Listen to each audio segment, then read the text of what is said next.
battles that he Daniel was born in St. Clairsville in 1819, one of 10 children born to William and Rachel Wetzel Frost. Daniel and I were married in 1843 when I was 17 years old. We married over in Wood County, Virginia, and it was there that Daniel worked as the editor of the Virginia Chronicle until the war began. Now at that time, the Virginia secession talks were going on, and Daniel was adamant that we stay with the North. He was so excited and honored to be elected Speaker of the House of Delegates for the newly formed restored government of Virginia. But when the war broke out, Daniel said, "Politics are not for me. I want to fight." And so in May of 1864, at the age of 43, Daniel enlisted and was commissioned as a lieutenant colonel. Well, I mention the age because at that time, 43 was considered pretty old to be going out to do active duty. But that's what Daniel wanted to do. So he served, about a year later actually, he was made a colonel, and he served with the 11th West Virginia Infantry. He served along with Colonel Joseph Thoburn, who you're going to meet along the way today. Now, there were members of Daniel's family who didn't agree with his views. He had two younger brothers, John and Griffin, who both enlisted in the Confederate Army, and they were both captured and were held in two separate northern prison camps. Daniel wrote to General William Rosecrans to see if he could do anything to help them get released, but nothing happened. And when the war was over, Griffin published a journal where he told of his feelings about how the Southern soldiers had been mistreated in these northern prison camps. Well, I suspect that he was a bit uncomfortable, but he didn't have to endure anything like what our boys had to take when they were in places like Andersonville. Now, you're going to meet an Andersonville survivor along the way today, and you can form your own opinion. But back to Daniel. He, as I said, was in the 11th Infantry, and they were assigned to protect the D&O Railroad for about the first 2 years of the war.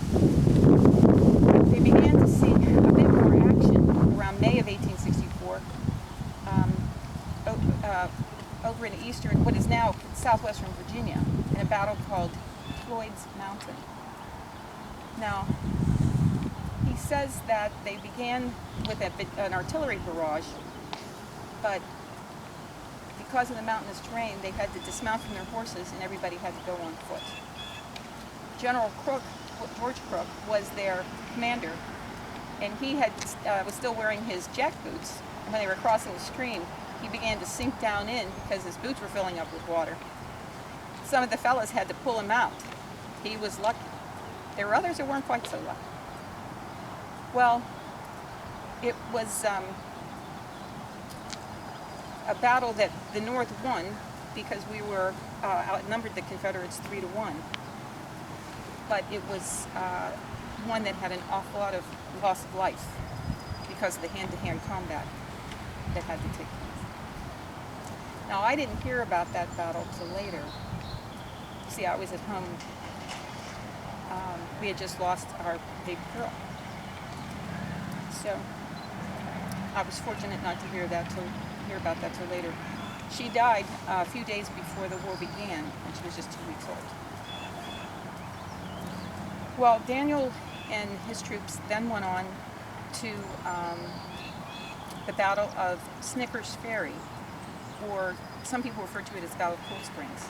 It's over in where the tip of the eastern panhandle of West Virginia is now. And the troops were pursuing the Confederates under General Jubal Early. And the intelligence had told the North that there were not going to be,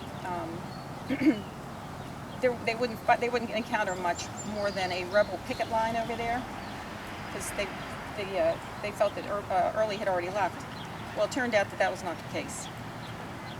They were sorely outnumbered, and the South claimed the victory.